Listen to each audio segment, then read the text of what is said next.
के तहत दिया है, जिससे मालदीव अपने इंफ्रास्ट्रक्चर से जुड़े प्रोजेक्ट पूरे करेगा। लेकिन मालदीव चीन के कर्ज के जाल में फंस गया। चीन के कर्ज की ज्यादा ब्याज दरें और कठोर शर्तें मालदीव को कर्ज के जाल में फंसाती चली गई, जबकि भारत की आर्थिक सहायता मालदीव की अर्थव्यवस्था के लिए ज्यादा बेहतर है। यही वजह है कि मोइजू ने चीन से मुंह मोड़कर भारत से हाथ मिलाना बेहतर समझा। उसको समझ में आ गया कि चीन दोस्ती नहीं करता है, चीन हाथ पकड़ के जो है ना वो धीरे धीरे जो है वो कब्जाने पर आने लगता है। भारत दोस्ती निभाता है, मोदी दोस्ती निभाते हैं, उसको समझ में आ गया। तो उसने पोस्टर छपवा दिए, रेड कारपेट बिछा दिया, बोला आइए मोदी जी, भारत और हम यही तो हम दोस्त हैं। जब मालदीव ने भारत से दुश्मनी छोड़कर दोस्ती का हाथ मिलाया, तो अब भारत भी दिल खोलकर मालदीव की मदद कर रहा है।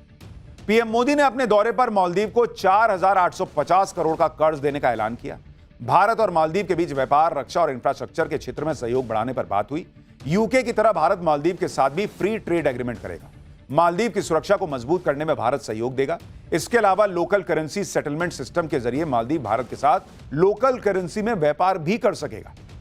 पीएम मोदी ने भी आज मालदीव दौरे पर राष्ट्रपति मोइजू के सामने यह मैसेज दिया कि भारत ही मालदीव का सबसे करीबी मित्र है और भारत ने ही हमेशा मुश्किल वक्त में उसकी सहायता की। यानी एक तरफ से पीएम मोदी ने राष्ट्रपति मोइजू को मैसेज दे दिया कि भारत के बिना मालदीव नहीं चल पाएगा। सुनिए एक बार पीएम मोदी। भारत मालदीव का सबसे करीबी पड़ोसी है। मालदीव भारत की नेबरहुड फर्स्ट पॉलिसी और महासागर विजन दोनों में एक अहम स्थान रखता है। भारत को मालदीव का सबसे भरोसेमंद मित्र होने पर भी गर्व है। आपदा हो या महामारी, भारत हमेशा फर्स्ट रिस्पॉन्डर बनकर साथ खड़ा रहा है।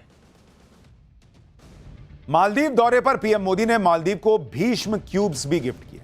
भीष्म, जिसका पूरा नाम भारत हेल्थ इनिशिएटिव फॉर सहयोग, हित एंड मैत्री है। ये पोर्टेबल क्यूब्स हैं जो मेडिकल इमरजेंसी में काम आते हैं। इसमें सभी जरूरी मेडिकल उपकरण और दवाइयां शामिल होती हैं। जिस तरह मालदीव ने भारत के प्रति दोस्ती जताने में कंजूसी नहीं की, उसी तरह भारत ने भी मालदीव की मदद में कोई कमी नहीं छोड़ी। पीएम मोदी ने मालदीव के दौरे पर राष्ट्रपति मोइजू को 3300 हाउसिंग यूनिट्स की चाबी भी सौंपी।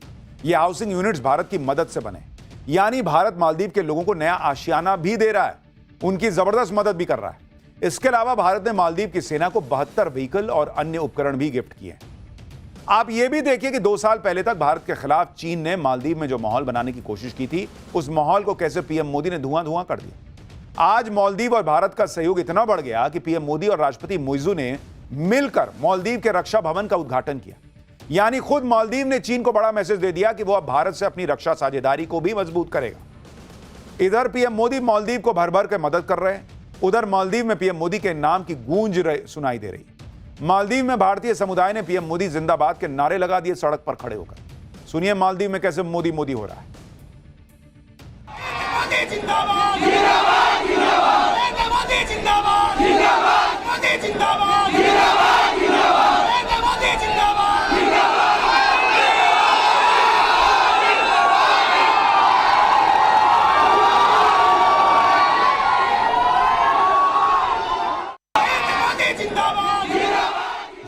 जैसे मोदी मोदी के नारे लग रहा है इंडिया की सड़क है, मालदीव में हो रहा है भाई मोदी मोदी। आपके मन में यह भी सवाल आ रहा होगा कि मालदीव तो छोटा सा देश है, आखिर चीन या भारत जैसे बड़े से देश उसे इतनी अहमियत क्यों दे रहे भाई। दरअसल समुद्री सुरक्षा के लिहाज से मालदीव भारत के लिए बहुत इंपॉर्टेंट है। मालदीव हिंद महासागर में करीब 1200 द्वीपों वाला एक देश है। यह देश लक्षद्वीप से महज 700 किलोमीटर की दूरी पर है। मालदीव एक ऐसे महत्वपूर्ण जहाज मार्ग से सटा हुआ है जिससे होकर चीन, जापान और भारत जैसे कई देशों की ऊर्जा की आपूर्ति होती है। भारत का 90% से ज्यादा अंतर्राष्ट्रीय व्यापार हिंद महासागर से होता है। इसलिए हिंद महासागर में सुरक्षा व्यवस्था को कायम रखना भारत के लिए बहुत जरूरी है और उसके लिए मालदीव से यह दोस्ती भी इंपॉर्टेंट है। पीएम मोदी ऐसे वक्त में मालदीव गए हैं जब चीन, पाकिस्तान और बांग्लादेश मिलकर भारत को अलग थलग करने की साजिश कर रहे हैं। ऐसी कुछ खबरें चल रही कि पाकिस्तान ऐसा ट्राई कर रहा है कि ऐसा हो जाए। इसके लिए पाकिस्तान चीन से सटा जा रहा है और कह रहा है कि भारत के बिना सार्क जैसा कोई ग्रुप बना लेते हैं। लेकिन पीएम मोदी ने मालदीव पहुंचकर चीन और पाकिस्तान की कोशिशों को झटका दिया, क्योंकि सार्क देशों में मालदीव भी शामिल है, जो अब भारत के पाले में आ चुका है। पीएम मोदी की धमाकेदार डिप्लोमेसी को देखकर चीन और पाकिस्तान तनाव में होंगे। खासकर पाकिस्तान को यह पता है कि आज नहीं तो कल पीएम मोदी फिर पाकिस्तान को धोएंगे। शायद इसलिए पाकिस्तान की सरकार से लेकर वहां की सेना तक हर कोई कुछ दिन में चीन की तरफ दौड़ा दौड़ा चला जाता है। पहले पाकिस्तान के डिप्टी पीएम चीन गए थे, अब पाकिस्तान का फर्जी फील्ड मार्शल असीम मुनीर दौड़ा दौड़ा चीन पहुंच गया। मुनीर ऐसे वक्त में चीन गया है जब पीएम मोदी भी लगातार डिप्लोमेटिक दौरे पर है। इधर मोदी ब्रिटेन के बाद मालदीव पहुंचे, उधर असीम मुनीर दौड़ा दौड़ा चीन पहुंच गया। चीन से पहले असीम मुनीर अमेरिका गया था, आपको याद होगा। वो इसी हफ्ते श्रीलंका और इंडोनेशिया भी जाएगा। असीम मुनीर ऐसे दौरे करके मैसेज दे रहा है कि पाकिस्तान में सब कुछ वही चला रहा है। लेकिन असीम मुनीर यह सोचकर चीन गया था कि उसका गर्मजोशी से स्वागत होगा, कोई रेड कारपेट वगैरह बिछाया जाएगा। लेकिन चीन दौरे पर मुनीर की जमकर किरकिरी हुई। चीन के विदेश मंत्री वांग यी की बॉडी लैंग्वेज ही बता रही थी कि मुनीर की क्लास लगने वाली है। वैसे तो मीटिंग में मुनीर ने चीन के साथ दोस्ती को भाईचारे पर आधारित बताया, चीन के साथ पार्टनरशिप को चट्टान की तरह मजबूत बता दिया, चीन को आयरन ब्रदर तक बता दिया। लेकिन चीन के विदेश मंत्री ने मुनीर से पाकिस्तान में चीन के प्रोजेक्ट्स में हो रही देरी पर नाराजगी जताई, पाकिस्तान में चीन के नागरिकों पर जो हमले हो रहे हैं उस पर नाराजगी जताई, पाकिस्तान पर वादा खिलाफी का आरोप लगाते हुए नाराजगी जताई, पाकिस्तान को अपने घर के आतंकी खतरे के लिए डांट भी लगाई। चीन ने पाकिस्तान में सीपेक समेत कई प्रोजेक्ट में इन्वेस्ट कर रखा है, पाकिस्तान को अरबों डॉलर का कर्ज दे रखा है। ऑपरेशन सिंदूर के दौरान भी चीन ने पाकिस्तान की मदद की थी, लेकिन पाकिस्तान अपने ही देश में चीनी नागरिकों और चीन के प्रोडक्ट्स को बचाने में फेल रहा।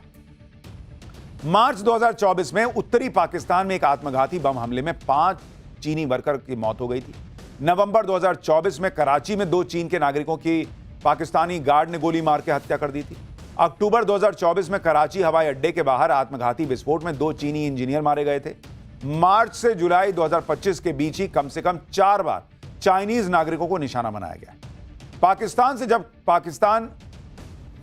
जब खुद को बचा नहीं पा रहा है तो वो चीन को क्या ही बचा पाएगा। इसलिए चीन पाकिस्तान की क्लास लगा रहा है कि इतनी भीख मिलती है, कम से कम उसके लोगों को तो बचाओ भाई, तुमको इतना भीख दे रहे हैं। एक तरफ पाकिस्तान की बेइज्जती पर बेइज्जती हो रही है, दूसरी तरफ भारत का सम्मान पर सम्मान।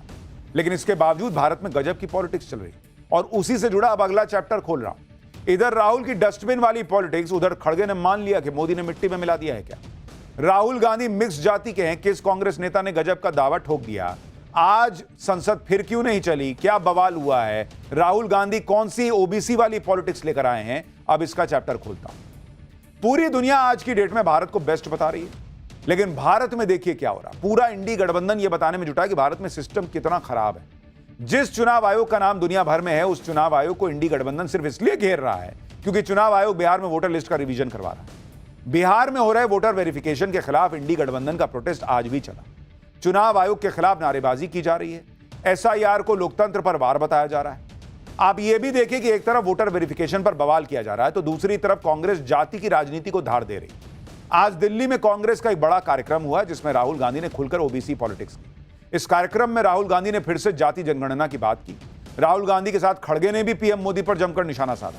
लेकिन सवाल यह है कि एसआईआर और जाति वाली राजनीति के दम पर इंडी गठबंधन नरेंद्र मोदी के सामने कितना टिक पाएगा, आज आपको विस्तार से यह बताऊंगा और एसआईआर पर विपक्ष के आरोपों का फैक्ट चेक भी करेंगे। लेकिन पहले जो आज हंगामा हुआ, जो पॉलिटिक्स हुई, जो फाड़ के डस्टबिन में डालना हुआ है, जरा देखिए उसकी एक झलक।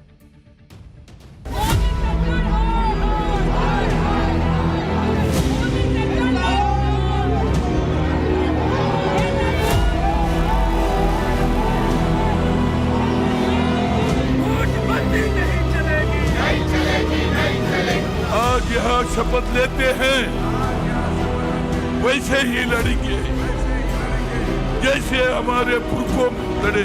सिर्फ ये बिहार के लिए नहीं है, सारे देश में वो रिवीजन करें। अगर मुझे आपकी हिस्ट्री के बारे में थोड़ा सा भी ज्यादा मालूम होता, मैं तभी जाति जनगणना करा देता।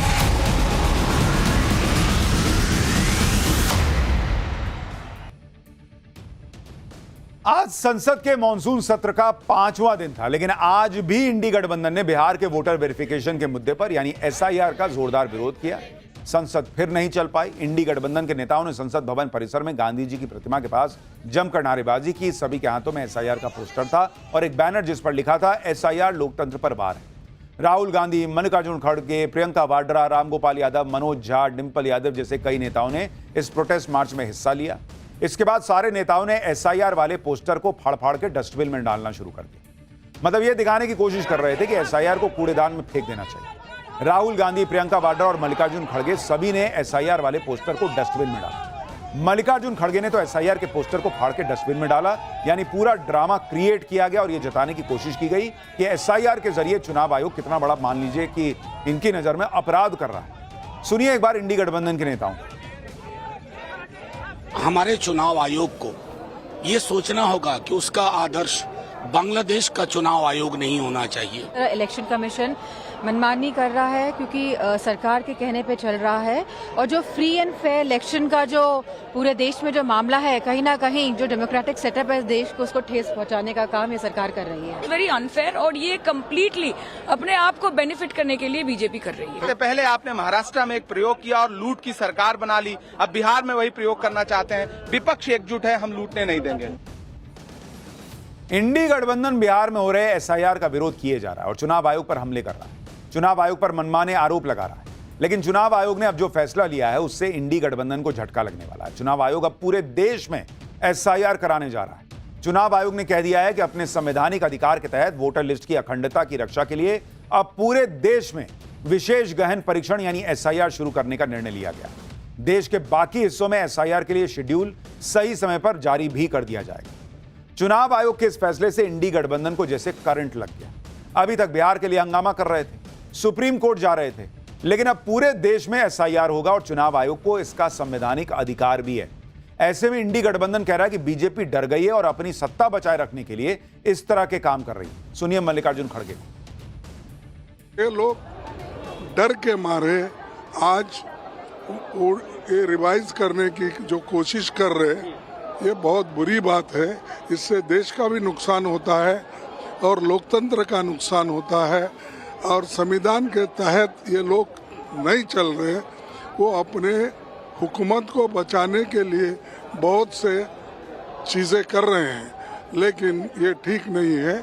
आज उन्होंने एक सर्कुलर निकाला, सिर्फ ये बिहार के लिए नहीं है, सारे देश में वो रिवीजन करेंगे, तो ये ठीक नहीं। यही लोग कुछ दिन पहले बैठ के कह रहे थे, तेजस्वी यादव वगैरह, कि उनको एसआईआर से प्रॉब्लम नहीं है, एसआईआर के तरीके से प्रॉब्लम है कि चुनाव के ठीक पहले क्यों है। तो भाई अब तो चुनाव बहुत जगह नहीं है, इस साल तो सिर्फ बिहार में चुनाव है, उसके बाद बंगाल में अगले साल है, फिर कहीं कहीं और होगा। तो पूरे देश में अब बहुत चुनाव के बहुत पहले एसआईआर हो जाएगा, तब क्या दिक्कत है। दूसरा कि ये सुप्रीम कोर्ट गए हुए हैं, सुप्रीम कोर्ट ने कहा कि चुनाव आयोग संवैधानिक अधिकार का इस्तेमाल करके एसआईआर कर रहा है, सुप्रीम कोर्ट ने उस पर रोक नहीं लगाई।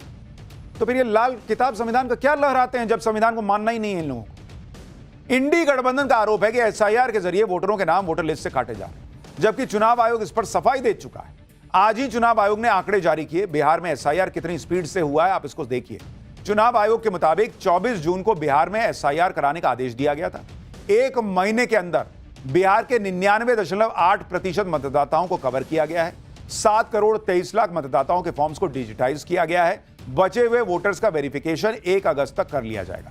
एसआईआर से पता चला है कि बिहार में 22 लाख मतदाता जीवित नहीं है।